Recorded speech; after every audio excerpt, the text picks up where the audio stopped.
Ako po si Kanggulo TV, tagapagbalita at tinapag-alaman itong araw ng mga puso. Mga taong ito pala ay mayroon din palang masamang epekto dito sa araw ng mga puso. Nangihina na. Ha? Bakit nangihina?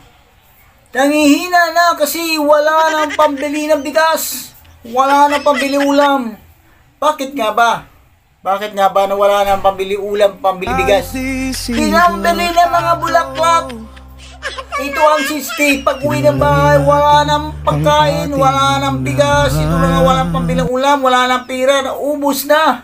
Yo, check it out.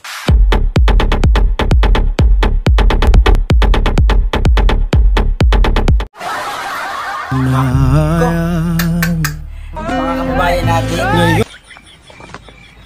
ito ang sinasabi ko. Hindi rin pala maganda epekto ng araw ng mga puso. Akalain mo, pambibili mo lang ng pagkain, ibibili pa ng bulaklak para lang meron tayong kasabihan na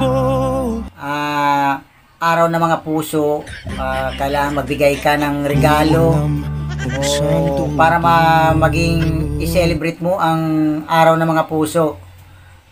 Ito na mga kababayan ko, sinasabi ko yung pinambibili nyo ng bulaklak na napakamahal, ang mamahal, di ba? Ipambili nyo na lang ng bigas yan kaysa bili nyo ng bulaklak. Bisa na bukas meron pa kayo pang ulam at pangkain.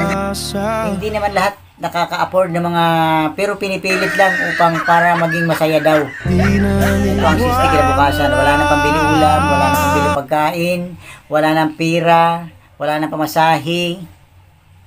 Ano ngayon? Asan yung araw ng mga puso?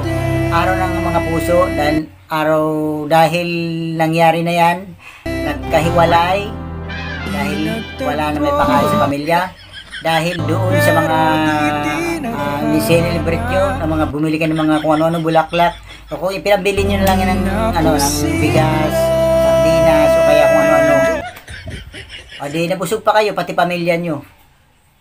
Diba? Tingnan nyo ngayon, nasa basurahan lang ngayon ang bulaklak. Tingnan, kakalat ngayon.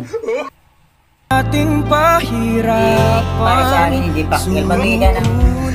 Magbigay ka pa ng pagkain o kaya yung mga tulad ng cake, mga chocolate, pero yung bulaklak, para sa akin, no way, hindi ako magbibigay ng bulaklak. Pagkain yung bibigyan ko. Kasi yan, bulaklak, pakin ng tao lang yan Nalipid lagi sa basurahan.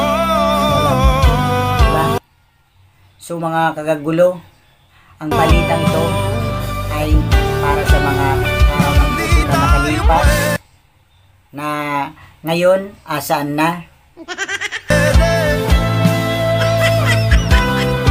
Alam nyo mga ganyan, okay naman magbigay ka ng mga ganyan, bulaklak, pag kaya mo. Pero, alam nyo, hindi naman ibig sabihin, porque nagbigay ka ng bulaklak, ay makikita ng tao na mahal na mahal mo sa tao. Hindi doon ang basihan. Ang basihan, kung ang pamilya mo hindi mo ginugutom, hindi mo sila binibigyan ng problema at maayos kang sa pamilya mo, yan ang basihan ng pagmamahal, hindi sa bulaklak. Kasi ang bulaklak, pakita ng tao lang yung bukas, wala na yan. Ano ngayon? Gutom, diba?